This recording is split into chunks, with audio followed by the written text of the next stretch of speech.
Welcome back to Must See. I don't know. When I do shows, I debate like, should I do an intro? Should I just chat? Should I make it seem like we've been talking the whole time? I don't know. But I do. John and Red are with me as usual. Our intro. So this is a television show. We talk about TV, which people seem to hate. So I don't want, I want to stick to the script here, stick to the format. But I should say, since we are on the Kirk Minahan Show network, I should say, Red. I was just watching the OG Minifan show, and I hear DEC talking some I don't know if I'd call it smack, but he's saying that you're bitching out on the Minifan show. What the hell's that? Did he say that? Because kind of. I didn't. So I didn't hear it. I didn't see it. I got to go back and. It wasn't bad. I don't want. I'm not going to oversell it. But you just said you kind of said you would do it, and then you backed out a little bit, and you wasn't sure why. I think that's probably he misremembers. I don't know if he's got some Steve Robinson facts going on there. He invited me on the show. We were scheduled for a Friday, and then he was feeling tired and wiped out, and so we didn't do it on that Friday. And then I never got the invite back. But I feel like maybe if I had done, the Mincel Intel show on that Sunday, I think he probably would have had me on, because he has a tendency of, drafting behind John and the Mincel Intel when it comes to his show, and whoever they have on their show, he's going to have them on the next day. So I should have done that. I will circle back with him and try and get on there at some point. You guys would be good together. I would. I'm looking forward to it. DC's good. Go if you haven't watched it already. Go check out that OG Minifan show. The intro is oversold a little bit, which is not their fault. But oh my God, the greatest moment in comedy history. Tune in. Those poor bastards couldn't live up to that. But no, it was very good. So go check them out. And then I was watching a little bit of the ladies as well. So go check them out. But now we get down to the serious business that everyone wants to hear: is us talking TV. Oh yeah. So I will turn the floor over to my man John for a little bit of news. So we'll do news second. How about that? All right. Because we're doing top five first? Yeah, we'll do top five. There's not a lot that came out to streaming this week. So we'll just go over the top five. Top five starts off actually with Outer Banks. I mean, this is 3 weeks. It's thriving. I don't understand why. But I heard it described as Dawson's Creek. I was just completely checked out. But I guess that is why it's successful, though. I couldn't be more checked out on this show. And it's just lurking. And now I was listening to CCK when Kirk was on, and they were telling him to watch it. They said it would be actually really funny for him to watch it. I thought they were saying the show we talked about a couple weeks ago, that Too Hot to Handle. Was that? I think that's what they told him to watch. Which I got to be honest, I cannot see Kirk getting through a fucking Kirk episode. Watching Too Hot to Handle would be hilarious. That would be. It would be funny to make him watch it, but I can't imagine him getting through 30 minutes of it. No. But it seems like Outer Banks is the only time I'm hearing about it is from Barstool. It's like it's a complete Barstool creation. I could care less about Outer Banks, but. It's not a good sign, because the only other person I've heard talk about it is Greg Hill. So it's not a great sign if that's who you're on the level with. Number two, we have a show called Hollywood. So I guess it's in Hollywood's golden age. It's kind of like a drama that takes place back in the golden age of Hollywood. I might be into that. I haven't heard of that yet. But. Number two, it skyrocketed up there, and a bunch of people are just talking about this. Actually did come to Netflix, I think, this week. And I'm pretty hyped to actually watch this, because I love that whole era, like the Gatsby type era of Hollywood. Yeah, I like that. We're going to throw that on the list. Yeah, that might be something we do for a week coming up. Number three, Jerry Seinfeld. Mike, what were your thoughts on seeing Jerry Seinfeld? I'll get to it more on Drop the Mic, but I talked about it the other day on the show. It's just, I think, a lot of people liked it. Check it out if you want. I just think it's, because, like I said to you guys before the show, if it was Jerry Smith doing a comedy special, no one would give a fuck about it. It's not that great, but check it out if you like Seinfeld, I guess. Yeah, Red, did you take part in this yet or no?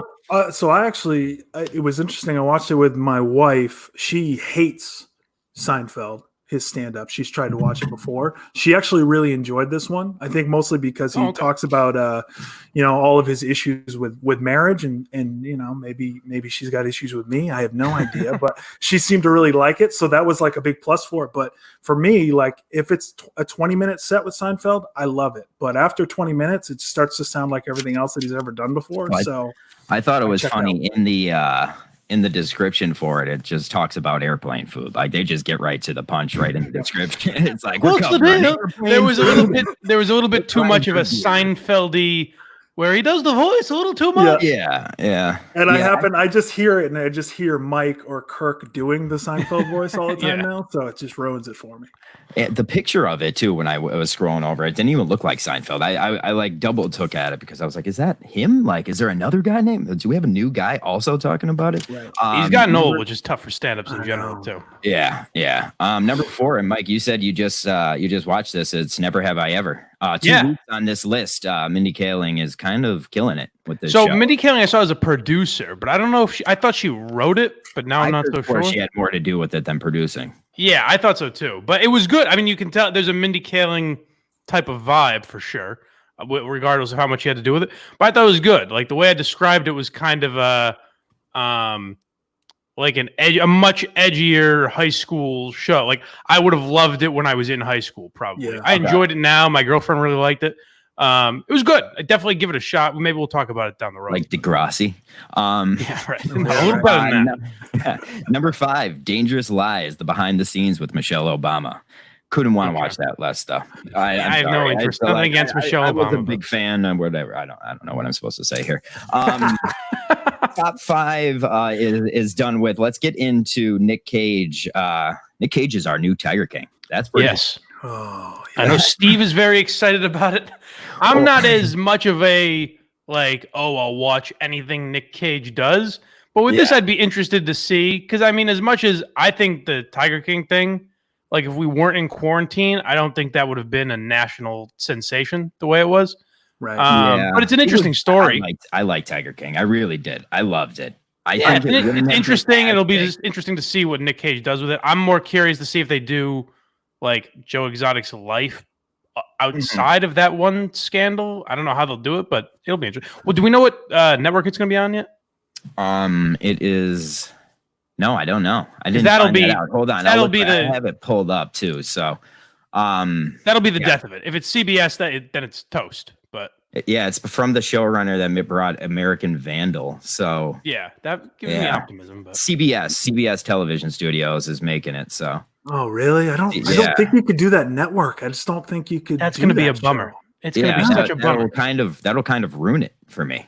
I know. I think it'll be completely ruined. You were Nick Cage guy, right? I get a Cage Nick like that. I love Nick Cage, crazy Nick Cage, Tiger King, Joe Exotic. Like it's a perfect marriage of those two. I think it could be pretty funny. I think they could do it in a funny way, or they could go really dark. Either way, I think their two careers actually probably mirror each other more than they should. But I would definitely watch it. I love Tiger King. I love the crazies. One of my hobbies is people watching. It's tremendous people watching to see those people on that show. So I would definitely watch it. I love Nick Cage. More to shit on than anything else. I think he's a terrible actor, but I think it would be great. But not on CBS. I love Tiger King because it's one of those things when people describe like, what's it about? And you just don't. What do you say? What Tiger King is about? Like this guy who owns it's hard to explain. A woman who might have killed her husband and then might have also killed. There's so many layers I can't even explain it. But, well, much like Mariah Carey, like I didn't know this stuff was out there. I didn't know there was these lambs out there. I didn't know there was these tiger people out there. I had no idea. Little did you know they're running for president too. So I mean, but like I said, that kind of wraps up news. I know we were going to go into. Well, we have 3 shows we're going to go into. We have Afterlife, then Waco, and then Westworld. We're going to go into. So you want to start with Afterlife? Yeah, let's do it. We'll do Afterlife first. Go ahead, guys, because I'll go last. All right. Well, yeah. So I liked it a lot. The problem is with Afterlife, I love Ricky Gervais as a comedian, and he does a good job writing about depression. Like I think he actually captures kind of what depression is very well. Yep. But Ricky Gervais as an actor, I don't want to see him sobbing for 6 episodes. You know what I mean? Like I didn't love that aspect of it. I think he did a great job, but it was similar to like when I talk about Mad Men or Better Call Saul, where I respect the acting and the writing, but it was just a little too slow for me, especially as a comedy. Right. Yeah. I love the formula of it. I love Ricky's his stand-up. I think he's really dark and he's really cynical, which is right up my alley, and I think probably a lot of the Minute fans too. Yeah. He doesn't give a shit about being politically correct, which I love. He's underrated as a stand-up a little bit, and just as a writer in general. Like Ricky Gervais should be. I'm not that he's huge, but he should be more like the guy created the fucking Office, and I feel like he deserves more respect for that. Right. And I'm always looking for shows to watch with my wife, especially like there's always there's this. Like if I want to get her to watch Breaking Bad, I got to find a show that she's into that I can get into, and I think this is a perfect show for that. For like single guys, maybe not. Because that's a good point. Yeah, it is so dark, and it does always end up with a good cry at the end. Like it's an emotional roller coaster. But I really enjoyed it for a lot of different reasons, especially just being able to watch it with my wife. I think it's a good binge. Yeah, Alba wept at the end of every single episode. Yeah. So yeah, for that, it's maybe better with watching with a couple, I guess. Yeah, I think so. You didn't like it though, John. I didn't like it. I don't know why. I'm a big Ricky Gervais fan, but then I kind of think about it and like, I don't know. I didn't like the show. I think it was the sobby part. Like I didn't have fun. Like we're just watching these shows. I had to catch up on this show. So I'm trying to pound through this show, and I just had no chance of wanting to. It's also tougher too. I think if you're not, so, I'll deal with some of the stuff that Ricky Gervais's character is going through at time, so you kind of relate to it. But if you're just a regular guy going in and saying, I want to watch a Ricky Gervais comedy, I feel like you're almost like, what the fuck is this? Right. Yeah. And I think that the formula of it, if you binge it, it comes to the same thing. It's like, video flashback of his wife. He's sad in the beginning, and then he's got all these different characters, which I think they do a great job of having really funny, interesting characters in the show, which is probably another credit to him and his writing, being from The Office and everything else. But then you just get right back to that same sad at the end of the episode too. So it's like, eventually it's the same formula over and over again. But again, for a rainy Sunday afternoon that you're looking for a show that you can binge easily, it's 30 minutes. I highly recommend it to those couples out there. So. Yeah, it's a accurate depiction of depression and being in that state of mind. It's good writing, it's good acting, but it is kind of at the beginning, the guy is horribly depressed, and at the end, he's slightly less depressed. Right. And that's basically the journey he took. I mean, that's as much a story of life as I've ever heard of one. Yeah, right. But yeah, like I said, I just couldn't get into it. I know there's a lot of people that like this show, and it has nothing in my eyes that's going to bring. And it's announced for that third season too already. They're going to do a really? Third season. Yeah, that's a mistake. It's doing so well on Netflix, especially over in the UK. What was this originally on?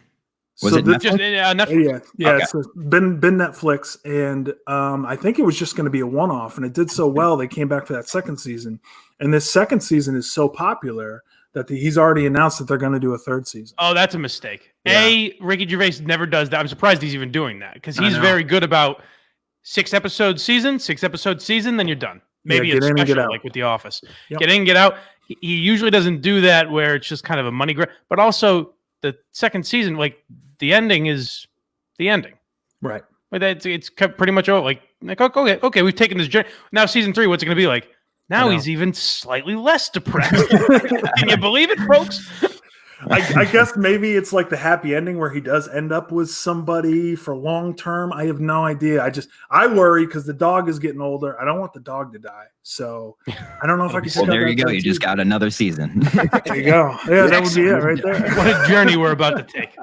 But yeah, decent. I mean, give it a watch if you want. But like I said, it's like if you're like John, where you're just like I want a few laughs, then it's not gonna be for you. Yeah. On the other hand, I did love Waco though.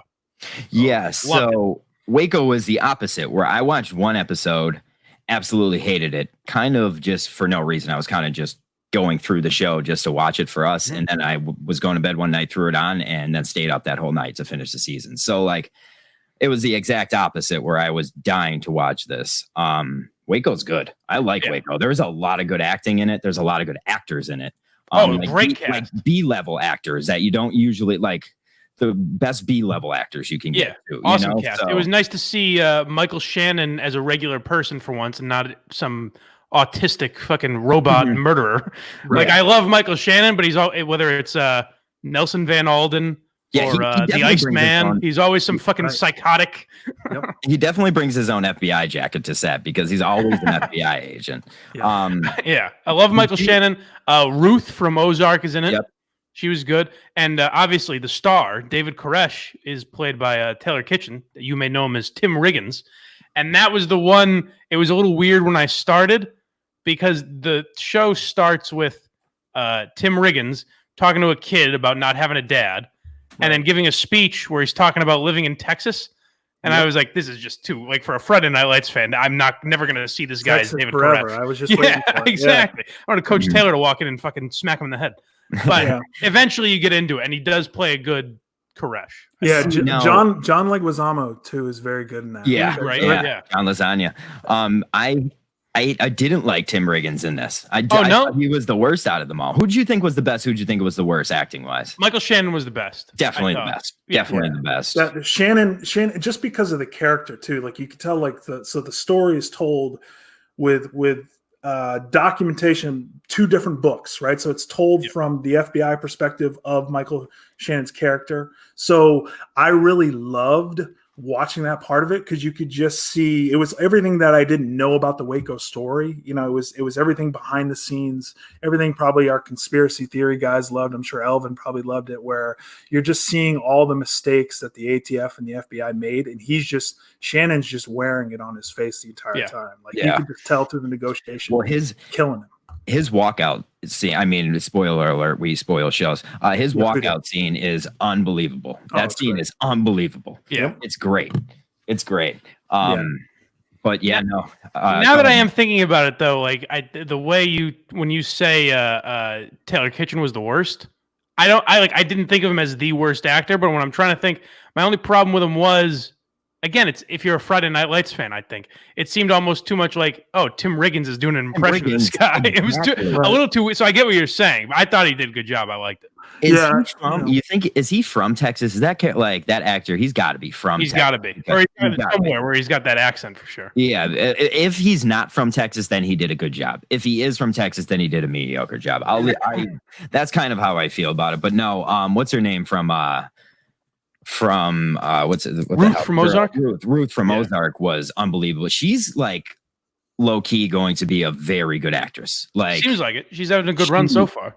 There's a new movie she's got out too, or I don't know if it's new, but I saw it on iTunes. I think it's The Assistant or whatever it is. She's the headliner in that movie, so it seems like her career is really taking off. Okay.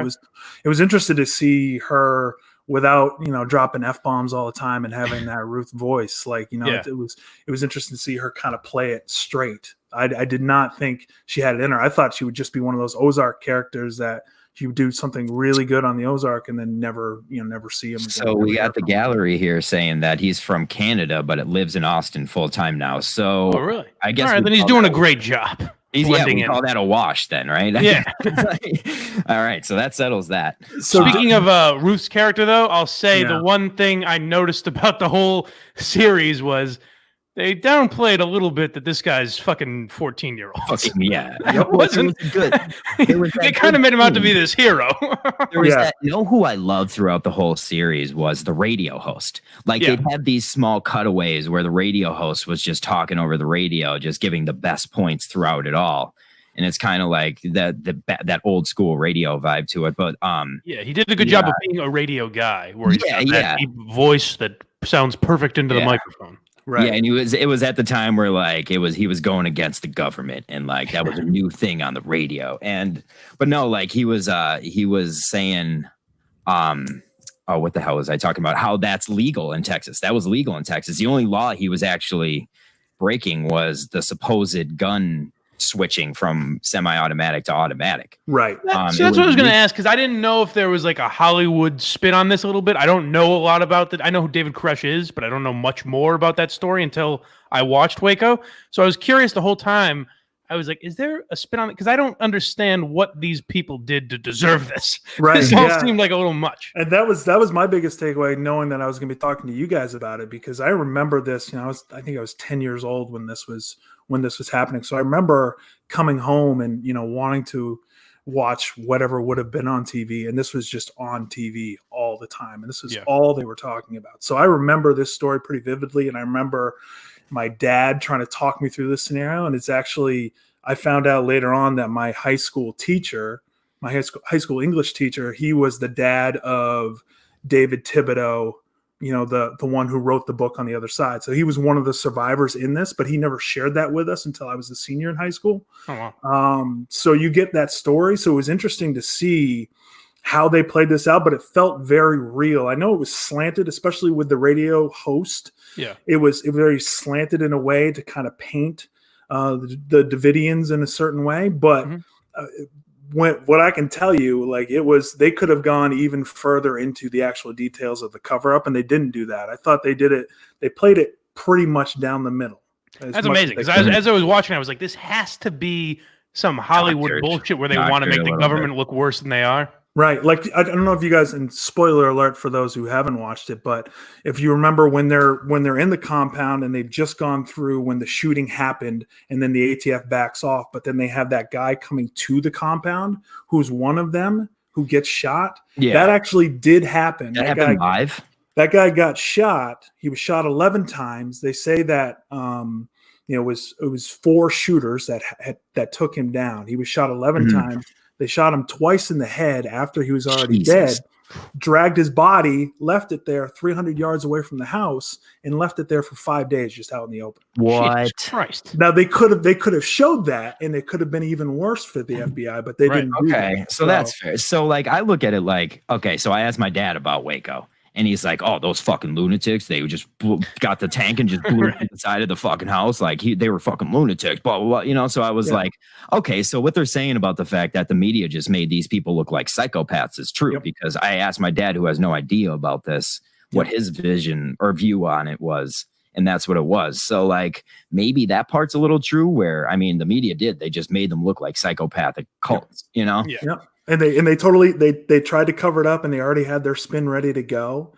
And it really from an early age, it really made me, not trust the FBI, obviously, and have that slant. But then it was interesting to see with everything that we see now with Trump and his anti-stance against the FBI. So then you have the liberal side who is more than willing to, open their arms and welcome in the FBI. You know what I mean? Right. So it's interesting to see how these things play out through the years, because I grew up with, you don't trust the FBI, you don't trust the ATF, the government's out to get you, total conspiracy theory stuff going on with everything else. So it was good to see it in this, and to hear you guys react to it was interesting to me, because I remember this pretty vividly. So it's interesting to get the younger people seeing this. Which all kind of leads into my one caution. Like, if you haven't seen it yet, not that this makes it bad necessarily, but my one warning would be, if you're like me or John and didn't know a shit ton about it, then I think you'll really like it. Yeah. If you're like Red or maybe even more like someone like Kirk, who probably knows fucking every detail about it, or Steve, I would imagine knows a lot about it, then they would probably watch it and find it kind of boring, because they're just like, well, I'm not learning anything here. It's kind of, I guess that's sort of how it happened. But so if you know a ton about it, I would imagine it's not going to be that gripping for you. Right. And for a guy like Kirk, who gets caught up in the plot details and then also kind of how they play it, like, I can see him being critical of it, because it is true. It's like you have the negotiator, then you have the hard ass, tech guy that wants to go in there and he wants to blow shit up, right? So I love how it was Nucky's brother from what's it called too. Eli Thompson. Yeah, he's a great character actor. I love that. He's the same character in every movie too, though. And I did love, I love certain things, but I wonder how true they were. Like Leguizamo just walking out of the press conference when they sold him out. So here's something that I missed, and here comes another spoiler. But what happened to what happened to him? I don't know if I fell asleep in the middle of an episode or what happened, but he was just. What happened to the character? Yeah. In the middle of a press conference, they say that David Koresh turned the FBI agent. And Leguizamo was like, "What the fuck?" And he just walks out. Okay, and that's badass. I love him. He's the man. Yeah, and they did that pretty well, where they have that interaction in the hallway afterwards, and so he basically he yells at them for that, and then that's his basic. Then we don't see him again after that. So it was good. So yeah, I think we all give Waco our stamp of approval. Now this is one I'm not even going to really give an opinion, because it wasn't for me. I wanted to placate you boys. And I wanted to give it a chance. I tried, and I think you said, Red, when we were talking about it before the show, it's just for a guy who can't see, it's not going to work. So for our blind viewers, don't bother watching Westworld. But for you sighted folk, I'll say, I'll turn the floor over to you, gentlemen. Red, you go ahead. All right. So my takeaway from it was I'm a big fan of Watchmen. Obviously, I'm a big fan of Lost. I love the premise of what this show is supposed to be. I really enjoyed the first season. Second season I checked out on. Second season I checked out on, and then I popped back in for the third season when people were telling me this is going to get good again. And I walked away from this thing totally disappointed with getting back into it. I feel bad I was telling my wife we need to watch this, and it's so confusing. They do such a poor job of writing this thing through and helping the viewers. I think it was trying to be too cute in a lot of different ways. Yeah. It was not. I would recommend to people, because it sounds like this is going to be a 6-season, undertaking is what they're telling me with HBO.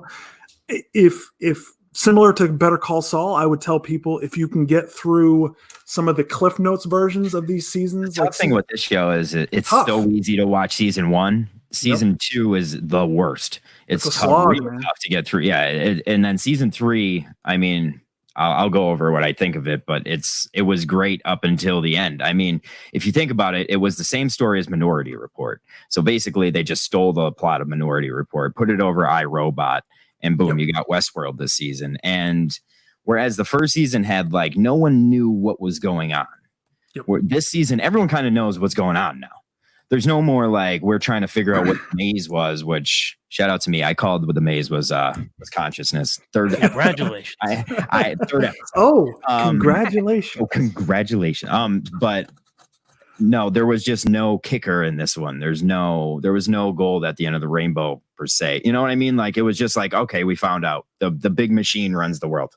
It was another example. They don't know how to land the plane, man. They don't know how to figure this shit out. So exactly, what are we doing? Why do you have to get so complicated with so many different characters, and then you don't leave yourself enough time to do it, and then you can't bring in the casual viewer? You can't do it. I had no fucking idea. I was lost. Right. There's no way. And then they bring in people like Marshawn Lynch too. Marshawn Lynch just was on the show. The best part of the whole thing.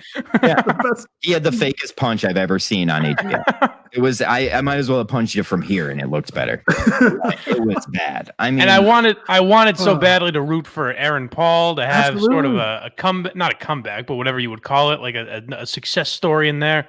But I knew it wouldn't be for me because I'm not a sci-fi guy. We talked about it last week with Watchmen, where any sort of fantasy type shit I'm just not into. So I knew it wouldn't be for me, but I was kind of disappointed to hear you guys say you didn't like it either. Yeah, and I just don't think I don't think the sci-fi. I think even the sci-fi audience is not happy with this thing because it's just the writers. Everything else is there. The actors are great, visually it's awesome, but the writers. Will they just show her naked, please? Would she just get naked for us? They do everything but just show her naked. Give us something. She's naked, but you don't even get to see it. As Brian McGrory, John from Strength. I had to, right? Just show her tits. Come on, sweetheart. Show her titties for me, please. First round draft pick. Come on. So, go ahead, Mike. No, do you have anything else? No, other than that, that's it. Really, actually, right. I just wanted to end on that. A nice so those are our reviews for the week, and I didn't even realize when I brought up this topic, but I guess Westworld is the reboot of an older movie. And I thought of something this week where I kind of wanted to talk about. We talked about Parks and Rec doing it a couple weeks ago. Friends is supposed to do it. It's been the tradition now for 3 or 4 years where you bring back shows either for a reunion or you reboot a show or you turn an old movie into a show, and they're pretty unanimously shit across the board. But I was thinking, for whatever reason, I watched an episode of Cheers last weekend, and I've had this thought a few times where I would love to see a reboot where Glenn Howerton plays Sam Malone, or Sam Malone's kid or something like that. I think that would be really good. So I wanted to know if you guys thought of any series that could be rebooted or have a reunion, or like I think Red, you might have a few movies that could be rebooted into a series. Yeah, that wouldn't be complete shit. You know what? cheated on this. You want me to go before Red because his is long. Yeah, sure. Yeah, you go. Yeah, mine is. I don't know. I'm sure you know who he is. Christopher Lilly. I actually talked to Menners and Jamie about this. So he's Australian. He had Summer Heights High. He had Angry Boys, and then he had a recent show. So I want him to do a reboot, kind of, but where he uses old characters, because every show he does is new characters. But like, the Summer Heights High characters were, I would say, the best characters out of any. Like Jonah was one of the best characters ever made. Like I loved. I didn't get into that show really, but my friends loved Summer Heights High in high school. So Mr. G is one of the funniest characters created on television, and like I just wish he would redo, because he tried something new on Netflix and it was a flop. Honestly, I hated it. But he's so funny in how he does his shit. Like he just plays a different character, and they all like by the end just come together. But I would love to see him do a reboot of the first Summer Heights High. But Red, I know you have a lot, so let's hear it. I do. So I feel bad. I cheated on this. I was thinking of some different reboots that would have been good for, that didn't do well in the movie format, that I think would do really well when it comes to a streaming series. Anything that I'm watching, I think, could this be a Netflix show? Could this be on HBO? And the biggest one that I came up with for me would be Harry Potter. I think if you took those Harry Potter movies, Harry Potter, and you could slide that in. So like the first 3 books, you probably have maybe 6 episodes, of it, or whatever it would be, because they're not as big. But you condense the movies basically into 7 books, and by the 7th book, it is huge. Yeah, and by the 7th book, you would have 10 episodes for that book. You know what I mean? So it's like you could really actually do a service, built-in audience too. Yeah, and actually do a good job, because the movies are terrible compared to what the books are. So like that was my number 1. Number 2, same thing with that, would be Lord of the Rings. Just they are doing that. Oh, they are. I didn't realize that. Mm-hmm. Yeah, Netflix is doing it. That's a big project. It's like one of their biggest projects right now. I had no idea. Okay, well, so that would be my number 2. I already stole your problems. Amazon's doing it. Amazon. Okay, thanks you, Justin. And it takes place in the first age. I know I'm sounding like a fucking dork right now, but it takes up. Get out of here, nerd. Hey, listen, Justin, I'm here to nerd, man. That's what I do. I love to nerd out. So isn't it weird how like when Netflix does something, everyone knows, and if Amazon does something like that, we're like, oh, I haven't really heard about it. I had no idea. The Boys was never even noticed, and it's one of the greatest shows. Yeah. See, you and Steve loved it. I gave it a try, and the first episode was like decent, but you have to be into superheroes to like it, because I wasn't into it. It's an anti-superhero show. I thought I would get into it, but I thought that would be a show I could get into, even though I didn't like superheroes really, but it wasn't. Yeah. So Harry Potter, Lord of the Rings. The one that I love the most, would love to see is Miami Vice, which was a great TV show in the 80s, but then also was an underrated movie they brought back to make it into a movie with Colin Farrell and with Jamie Foxx, which I think is very good. It's Michael Mann was running both the movie and the show back in the day. I think he could turn that into a really good 10-part series. I think he'd do a couple seasons with it. It was that good, but he would have to be involved with it. I'm a big Michael Mann fan. Heat is my favorite movie. He kills it when it comes to those things. So I think he would do a good job with that. And then Lost, I'll end it with Lost. I think could actually be a very good show on Netflix or Amazon or HBO. Oh, really? Redo it, make it a little darker or something? Redo it, make it darker, tighten it up so you actually get the ending right. Because again, Lost is one of those shows that they just could not get the ending right for whatever reason. You love that show.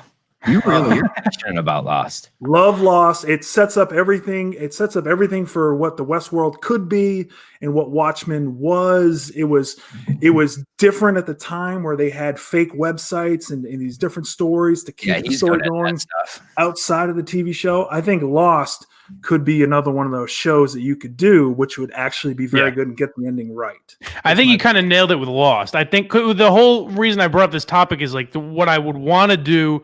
And I talk about this all the time with movies, like Ghostbusters is the best example of something where you should have just said, hey, let's have a movie based loosely on Ghostbusters, but make it star women, have a totally different idea. That's what reboot should be made for. So something like Lost, where they say, hey, the ending sucked. Let's redo it where you can use real language and any sort of violence you might want to add. Tighten it up a little and put it on fucking Netflix or HBO or something. I think that'd be awesome. Yeah. To do that on ABC, I'm amazed they're able to do what they're able to do, but it could be so much better on a streaming service. Of course, yeah. Like I said, mine was. I'm hesitant on this one. Mine was Cheers, where I wouldn't want to see a reunion with that cast because I think it would look very weird. If you've seen George Wendt in the last 10 years, he looks fucking awful. You know what I mean? Even like Woody Harrelson's the only one that looks like he's still fucking alive. Right. So it'd be just too weird. Even now, that'd be weird because now Woody Harrelson is like jacked and everyone knows him as this big celebrity. So for him to play this doofus of Woody Boyd, that would be weird.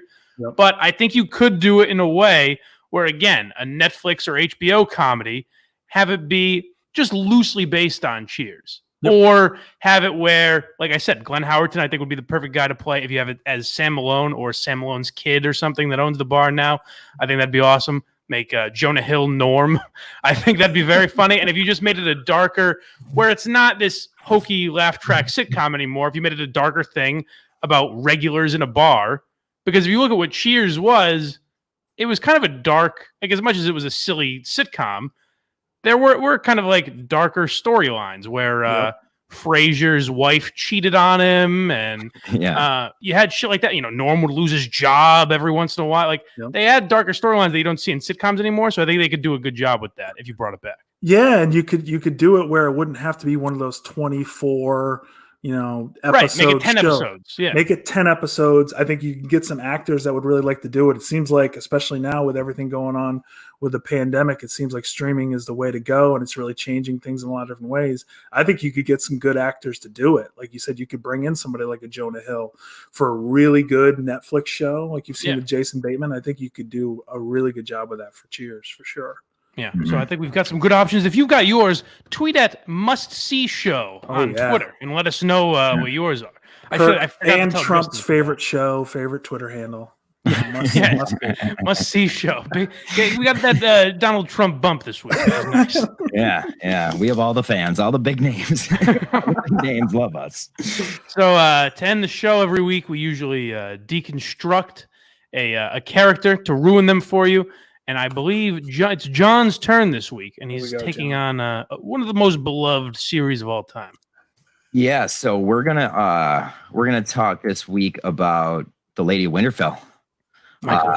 We got Sansa Stark, so it's a very very debatable character. I mean, I don't know how you guys feel about it, so I'm going to actually ask you guys how you feel about her first. So, Reb, what do you feel about Sansa? Listen, I'm torn. I know Lauren Lynn is a big Sansa Stark fan. I saw that on Twitter today. It's hurt me a little bit in a different way because I couldn't be more annoyed at her character early on in that show. Like for the first 4 seasons, I couldn't get her off the TV fast enough. She made a turn, but I'm annoyed by her. I can't help it. So she bothers me. I'm sorry. She bothers me. It's another redhead that I have a problem with this week. So I'm sorry. I disavow. Before I give my answer, I'll just point out how funny it is and how much I love the idea of someone watching this and getting annoyed every week at the fact that I don't watch these shows. Mike's doing a fucking TV show. He doesn't watch any fucking show. He hasn't seen Game of Thrones. It's the biggest series in the last 20 years. But I just fucking hate sci-fi. I give Game of Thrones a try, but on anything with fucking realms or wizardry or it's just not for me. So I can't give a take on this realm wizard. Throw me in. Like I'm that kind of way. So do you know? Obviously, you don't really know much about Sansa. I do know a little bit about her, though. Yeah. Okay. Do you hate her from what you know? Sure. Yes. Mike's like, okay, yes, fine. I'll play your game. First of all, this girl, I mean, she basically ruined Jon Snow's early life. I mean, it's because of her rudeness, her selfishness, and her stinginess that Arya turned into the killer she turned into. Also, go off. I don't want to offend her red hair, but I'm about to, hate on this girl. Then Jon Snow became, the king, and, Sansa was his dick and balls. So I have to shift it right there because, I mean, she grew kind of a set and she was awesome. Everything after Ramsay, Sansa threw on that black dress and turned into a badass bitch, though. She got better. This is true. She did. It changed her. It's like the Carano song "Rape." It changed her. I can't believe I just said that. They changed the Quantum Week guys too, by the way. Not to go off on a tangent, but they fucking deleting their Twitters and what the fuck is going on? I asked Matt to come on Mike and the Minifans. He's like, I'm not sure I'm ready for that. I am so afraid of these people. Like I can't even think about Sansa Stark right now. All I have is Mariah Carey. Stay focused. Don't deconstruct Mariah Carey. Don't deconstruct her. Stay focused. All up here, man. This show, Must See, is the show that talks about the entertainment business that supports the Lamely. Yep. All right, we're all in on the Lamely. Yep, that's right. Absolutely. That's right. Just like BA start. No one knows, but BA started this whole fight. The whole fight. And of course, he skated under the bus like always. Yep. He just immediately switched sides. As you see, he called himself Lamcell. A troll like you read about. Yeah, a troll like you read about. Yeah. But yeah, Sansa, I hate her. I really do. I hated her. I hated her until the Ramsay stuff, and then she kind of turned around on me. But she never really clicked for me. I was hoping, John, you were going to be able to deconstruct how bad she was and go positive. I can't ride with Sansa Stark. She annoys me to the end. But I think it's more. I love the actress. I think she's fantastic. But and I never read the books. You read the books, John. I read the books too. So she's so annoying in the show. I don't know if she's that annoying in the books too. How the books are written are each chapter is a character's point of view. Okay. So her chapters suck. They're like about like knitting and sewing and like being a bitch and so like it's basically what it's about. But no, she's easy to hate. But I think she kind of had her redemption story at the end there. So you have to at least give her that where she grew Jon Snow's dick and balls because he just cowered at the end. The Starks suck. The Starks fucking suck. Oh my God. They suck. Wow. I mean, the answer through and through. It is what it is. Wow. It's funny. While you guys were talking, something you said triggered something in my mind that gave me the character I'm going to go for next week. And it'll be funny when we talk about it next week. Just remember that it was a Game of Thrones discussion that sparked this character. It'll be the last person you expect. But I just thought of my character for next week for this. Oh, fantastic. Yeah. Perfect. All right, boys. Another fun one. Anything to add before we get out of here? What shows are we thinking for next week? And I don't know if we even want to mention, but Sunny, I don't know if you want to go over a season of that, but I know we were thinking about doing. So how are we thinking of doing this? Because I know, John, you said people were actually asking you about this. So how are we thinking of doing it? Like people were saying, like if we did a Sunny watch along, it'd be funny. Now, some people said we should go episode by episode throughout the seasons and do a whole watch along, and I think that's kind of crazy. Right. I think by like the 5th episode, season 1, people would be like, "All right, I don't care about your takes on Always Sunny." So maybe I was thinking, also by the 5th episode, it'd be us going. I remember that line. Remember that's funny. Yeah. Like we're not talking about our feelings on Sunny anymore. Everybody knows it by now. It's the middle of July, John. But no, I think maybe we do like a couple of our favorite episodes. We watch that and then we find another show. But I think Sunny's a good starting point. That's an awesome one. Yeah, I already have a couple episodes in mind that I would want to do. I was going to say, I think it's for you, Mike. I think we're all always Sunny fans, but I think you're also a big one. Oh, yeah. I think it that would must be Nosy Wally coming to see what all the fighting's about. So, let's show them what the fighting's about. We could do. If Mike, if you pick your favorite 4 episodes from season 1 and we put it up on the poll and see what the fans choose, our 20 fans that we have, maybe 25, I don't know. And then we could watch that episode, that week or something. And it's short enough of a show where I think a watch along is actually pretty good. It's not like we're sitting there watching Bicentennial Man for 2.5 hours. It's quick. It's 20 minutes, and it's because the whole thing of watching an enjoyable show isn't that funny to watch. But I think with Sunny, we have a lot of back talk we could do. I think starting off episode 1, season 1 is great too, just because talking about how they start that show is going to be fucking funny. Yeah. The Genghis race. Perfect. We'll figure that out. Okay. Perfect. All right, boys. And then follow at Must See Show on Twitter. And until next week. Oh, the shows you want to do. So I have seen Never Have I Ever, if we want to do that. Yes. That's only 1 season, so we could crank that out. Yeah, it was an easy one to crank out.